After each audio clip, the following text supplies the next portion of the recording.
Hello guys, and welcome to a new WARNO video today by me, Vulcan. In this one I have for you a 4 vs 4 on airport, and I'm going to be using the 119th Independent Tank Regiment. I wanted to share this game with you guys today because it kind of showed off me using this division in a rather unorthodox way.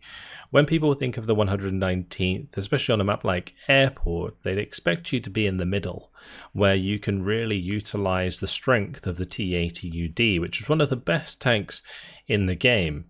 But in this one, I'm going to be playing on the left-hand side.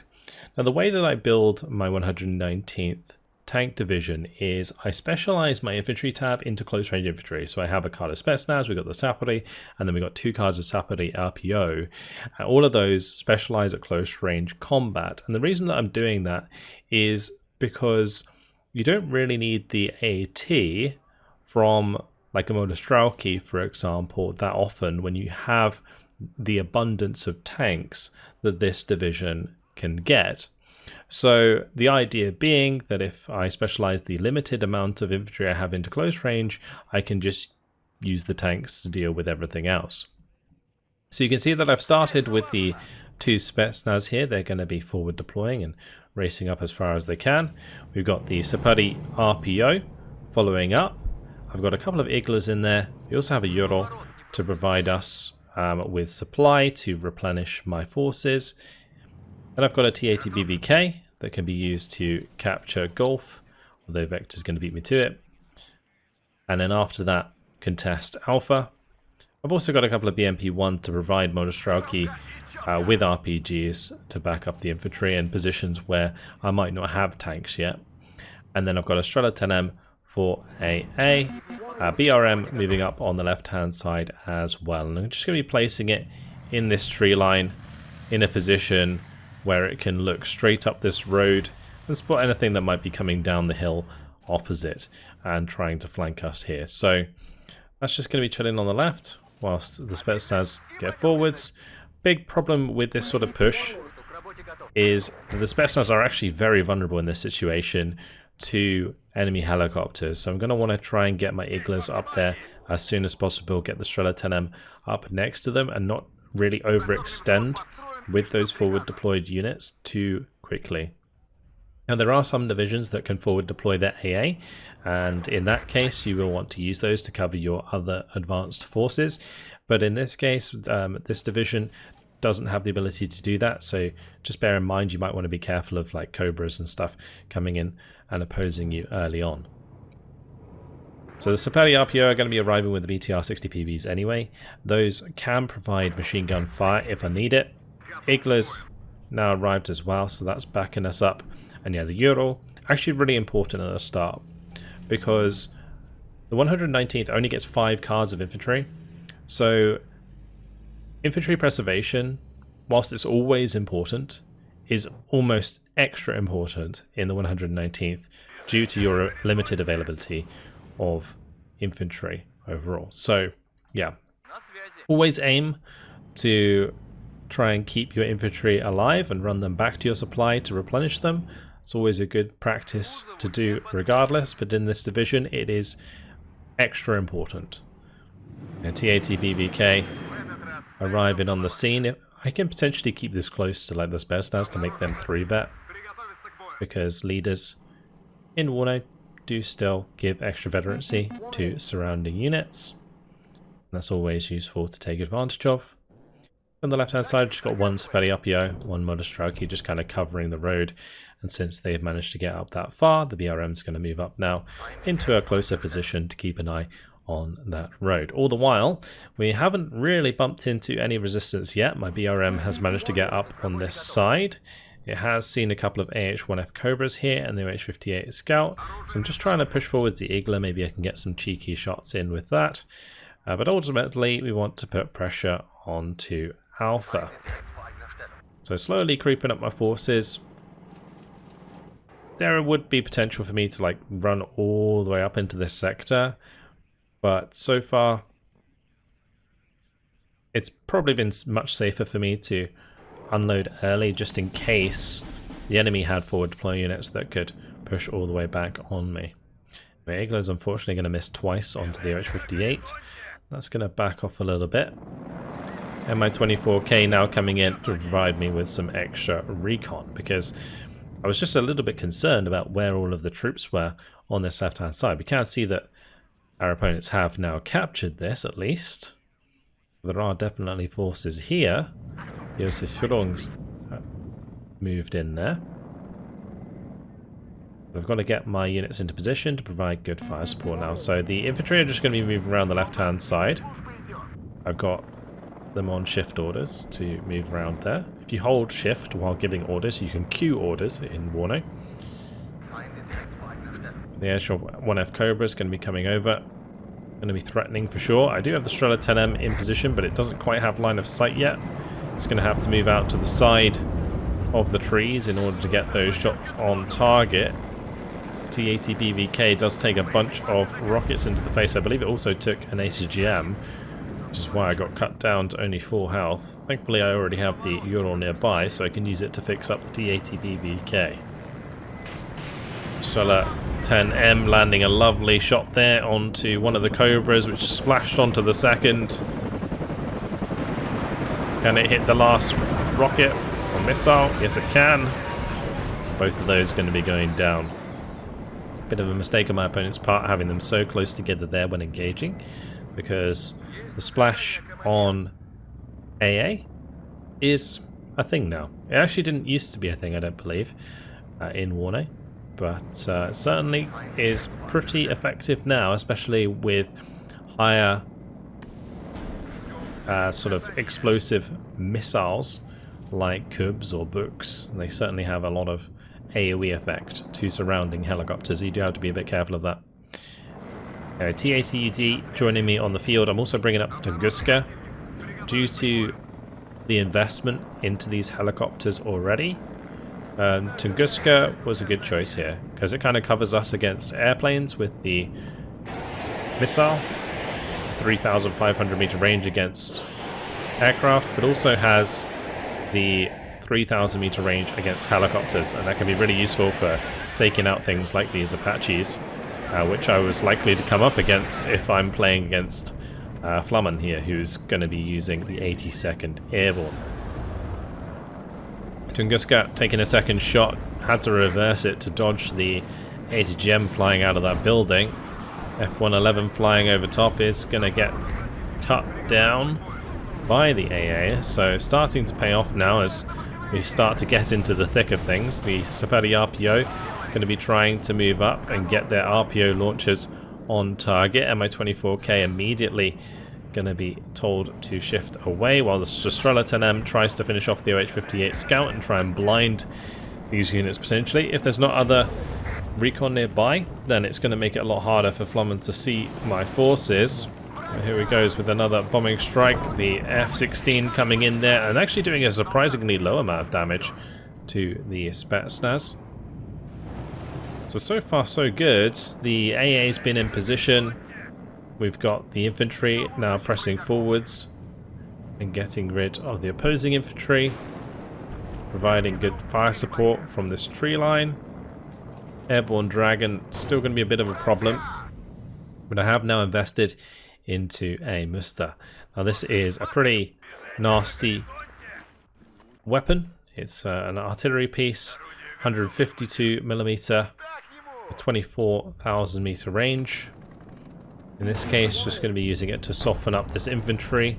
There's 20 men in that building, and whilst I do have multiple BTR-60PBs and 2 T-80s firing at them, it is taking their sweet time to cut them down. So the artillery will be very welcome in softening them up.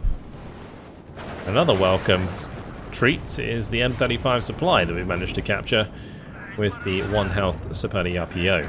Good timing there. Artillery coming in actually ended up destroying the building, and the infantry left will get finished off. That works out nicely. And you can see at this point I am actually investing into more T-80UDs. Now in this sort of situation, you might look at this and wonder why I'm investing into tanks in sort of a forested environment. Well, the idea is that if I can...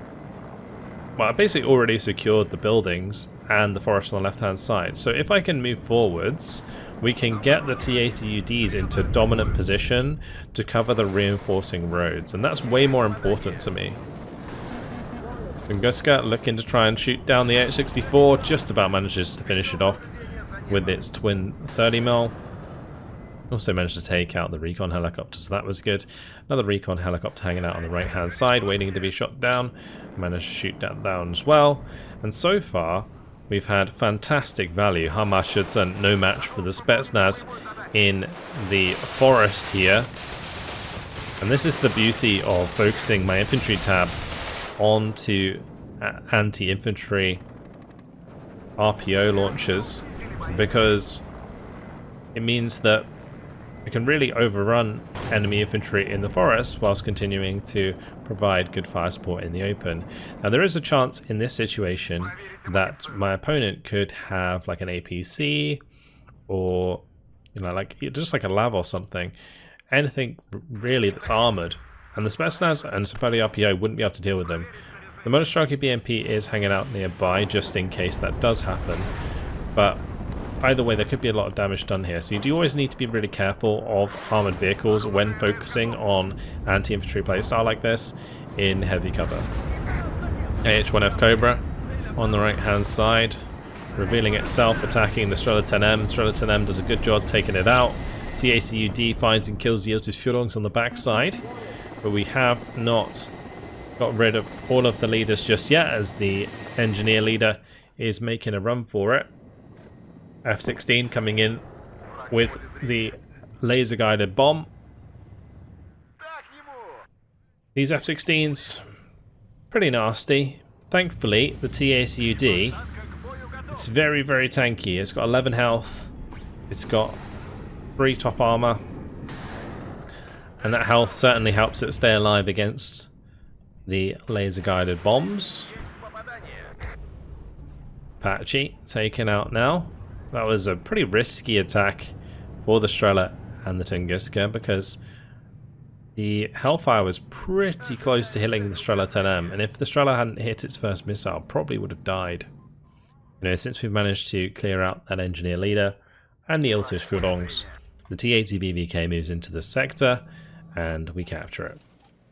Now, after I've captured it, I don't need to leave it in the sector anymore. We're going to reverse it out, get it fixed up. You can also see that these are requiring missiles. We'll get them resupplied.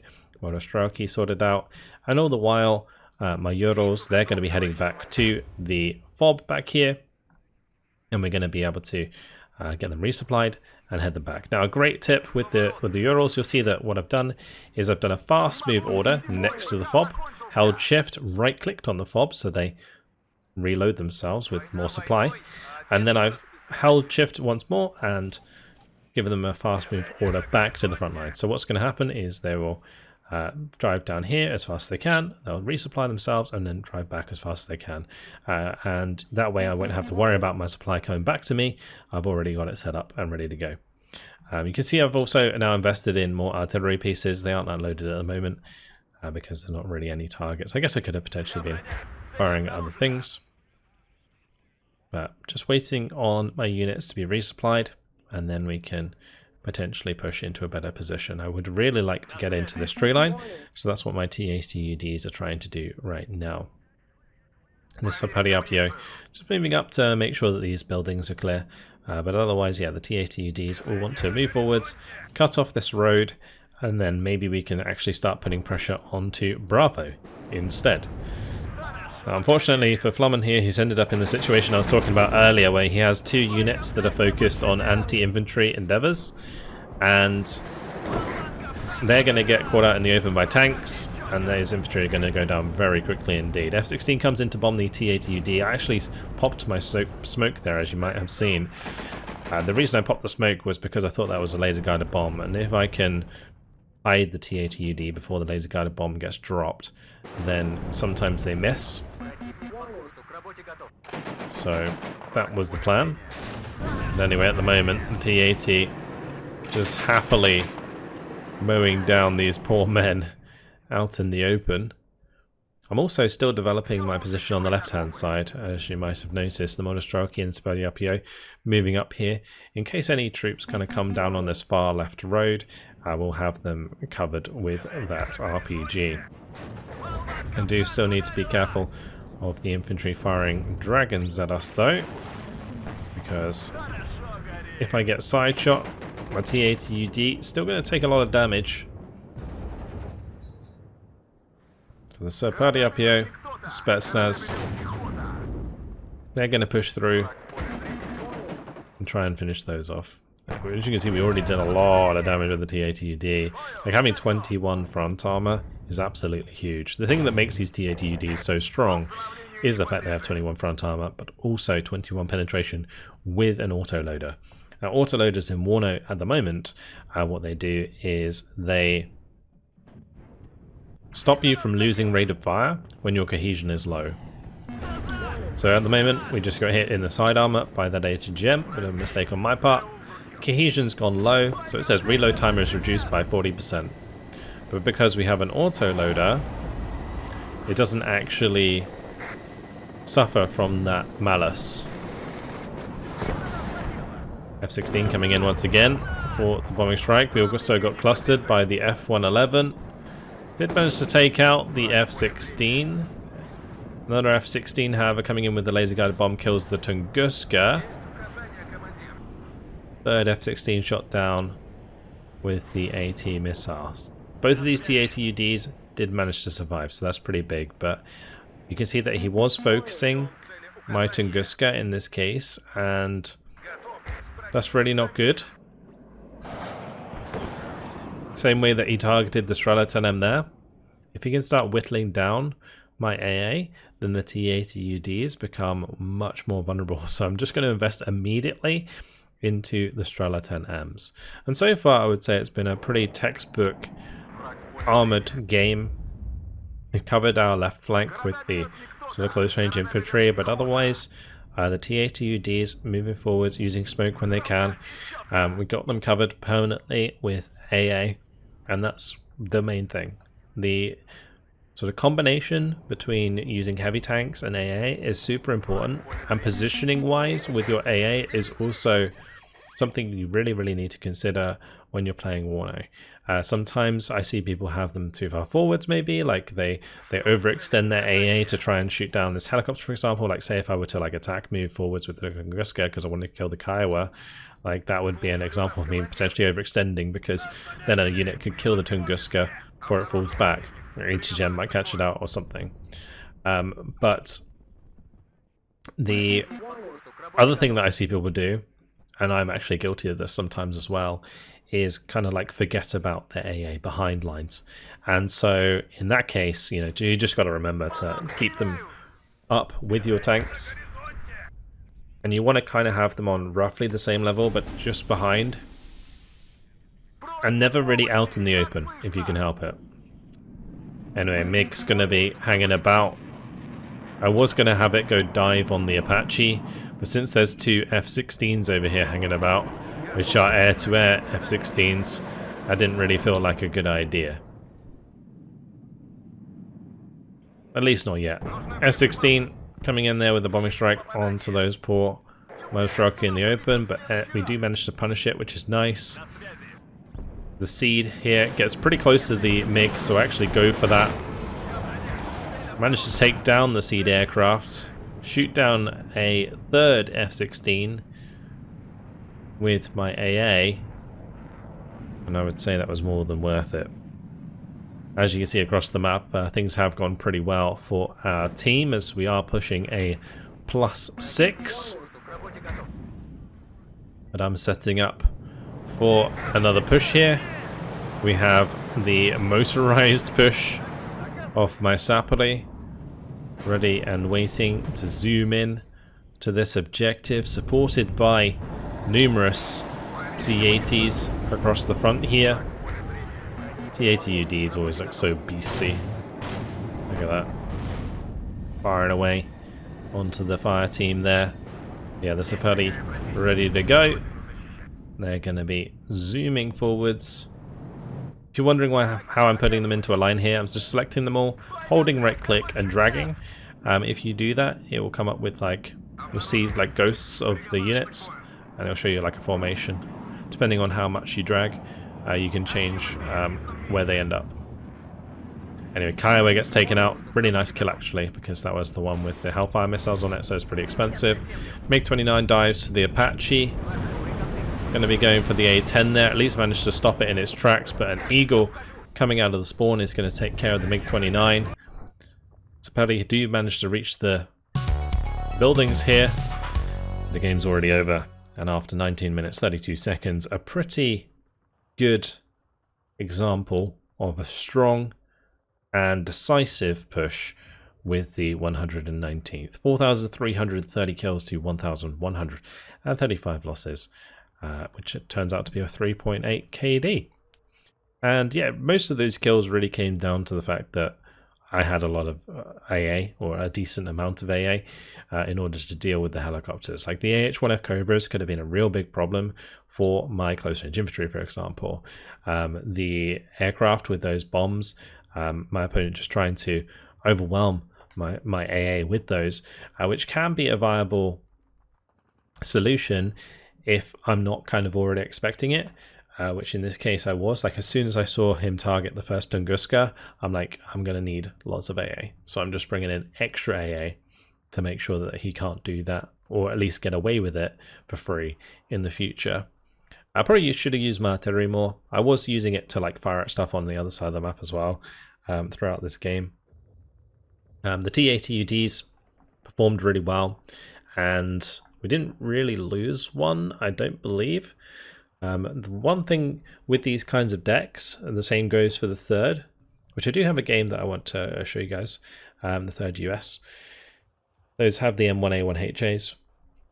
It's all about the preservation of those heavy tanks, and if you can keep them alive, they will just keep giving dividends. That's the whole idea of these big heavy tank divisions. But that's it for now. A short but sweet game that I felt was kind of nice and informative.